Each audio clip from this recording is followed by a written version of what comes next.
Thanks, Tom. And Donald Trump joins us now by phone from Palm Beach. 5 big states today, Mr. Trump. How many are you going to win? Well, I'd like to say 5, but I would never say anything. I want to see what happens. It's always a complicated process, but I think we're going to do very well. We seem to be having great poll numbers. I think we're going to do very well. If you lose 1 or 2, especially Ohio, the chances of a contested convention go way up. And your rivals, especially Ted Cruz, are already organizing for that. Are you ready for a delegate-by-delegate contest in Cleveland? Well, I think I'm going to do well in Ohio. I was there last night. We had an amazing stop in Youngstown. And, you know, we're talking to the people, and you look at what's happened. And, you know, Kasich supported NAFTA. He's now supporting TPP, which is going to totally destroy Ohio. It's going to take all of the car business out of Ohio. And you look at what he's doing, and you look at what he's done. He's in favor of Common Core. Expanded Obamacare in Ohio. And Ohio, frankly, if it didn't strike oil, you know, years ago, Ohio has the highest budget increase of any state in the United States. But are you ready for a contested convention? Well, I don't know. I mean, we're going to have to see how we do today. Maybe I'll tell you tomorrow. But I think we're going to do well in Ohio for all of those reasons. Your steel industry has died. Your coal industry has died. I think we're going to do really well in Ohio. We'll see. I mean, if I am, I'll be talking to you about it tomorrow. Okay. You know, you said in your rallies yesterday you're a peace-loving person, but you're still open to paying the legal fees of your supporter who cold-cocked a protester in North Carolina last week. By paying those fees, wouldn't you be rewarding and encouraging violence? No, because I don't condone violence, and I didn't say I was going to pay for So you're not going to? No, I didn't say that. I haven't looked at it yet, and nobody's asked me to pay for fees, and somebody asked me the question, and I hadn't even seen it. So I never said I was going to pay for fees. No, but you said you were looking into it, and I'm just saying if you're open to that, wouldn't by paying those fees, wouldn't that be rewarding violence? Well, maybe so, and maybe that's why I wouldn't do it. I don't condone violence at all. And, you know, I looked and I watched, and I'm going to make a decision, but I certainly don't condone violence, and maybe you're right, and maybe that's why I wouldn't do it. And you've also said, you know, as I said, a peace-loving person, but many have talked about the various things you said on the stump that seem to encourage violence. So based on what you're saying right now, are you going to be toning down your own rhetoric for the next phase of this campaign? Well, I don't think I should be toning it down because, you know, I've had the biggest rallies of anybody probably ever in terms of primaries, and there's not even a contest. And we have had very, very little difficulty. We closed down one in Chicago. Other than that, I mean, we've had very, very little difficulty. If you look at when you have 25 and even 35,000 people at these rallies, we've had very, very little difficulties. Finally, one of the super PACs going against you has put up a new ad overnight on national cable where it has women quoting you, saying things you've said about other women. I was wondering, have you seen that, and what did you make of it? Well, you know, I have seen it, and it was a Romney deal, you know, who ran one of the worst races in the history of presidential politics. He should have easily beaten a failed President Obama. And, you know, it's a lot of sour grapes. Women, if you look at the women's polling, leaving the booths, women, I'm leading by a lot.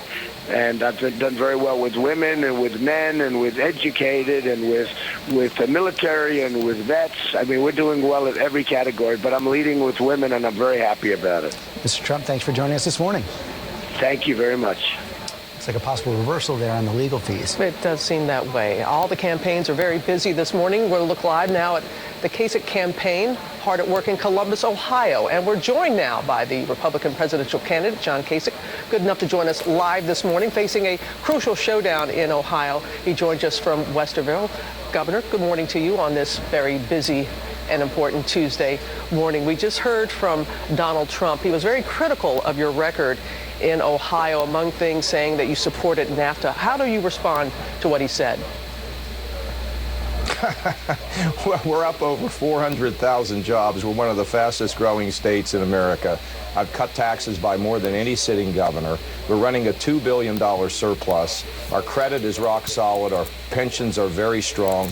And we've left no one behind. We've helped the mentally ill, the drug addicted, the working poor.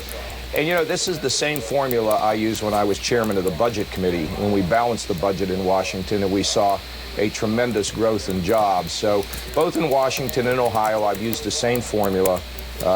We have come out of the very bad situation here and we're doing really, really well. And the numbers speak for themselves. And look, this is the way it is on election eve all the time. And, as Arnold Schwarzenegger told me years ago, John, in politics, you have to learn to love the beatings. And I do.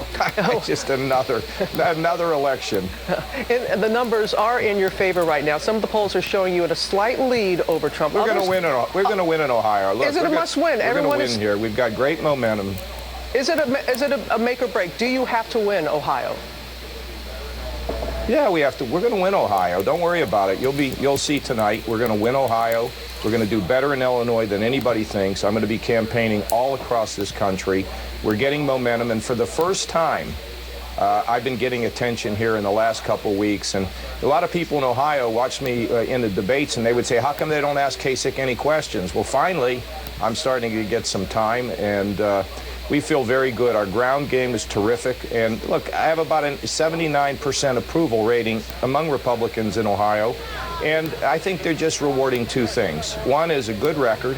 And secondly, the fact that I've run a unwaveringly positive campaign. I'm not going to take the low road to the White House, as we've seen some do.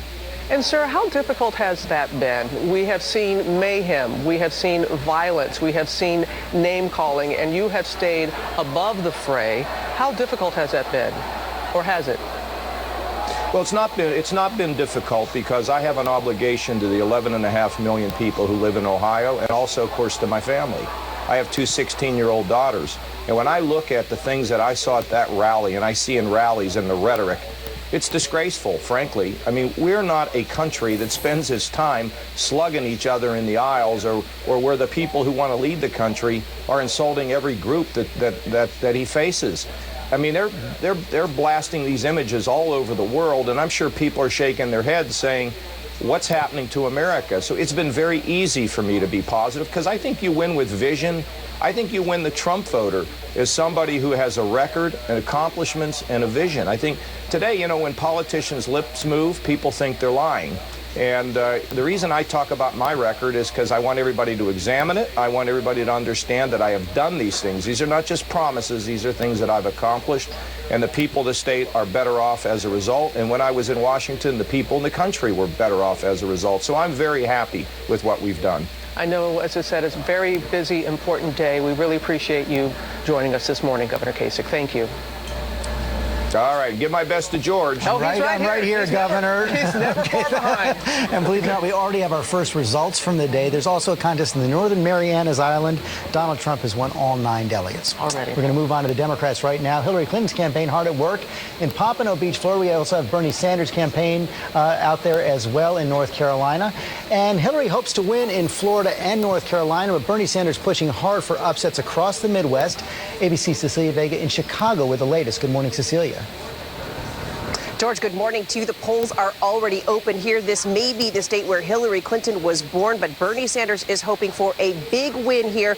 And today he needs not just to win some states, he needs to win some delegates. In this race to the finish, Bernie Sanders on a whirlwind tour. On Monday alone, stopping in 4 of the 5 states voting today.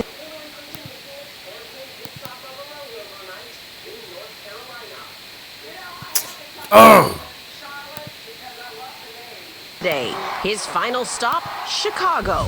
Let us see this great city. Charlotte, because I love the name. But this morning, there is trouble on the horizon in Ohio, where Sanders is encroaching on Clinton's lead. People were saying Bernie Sanders winning Ohio. No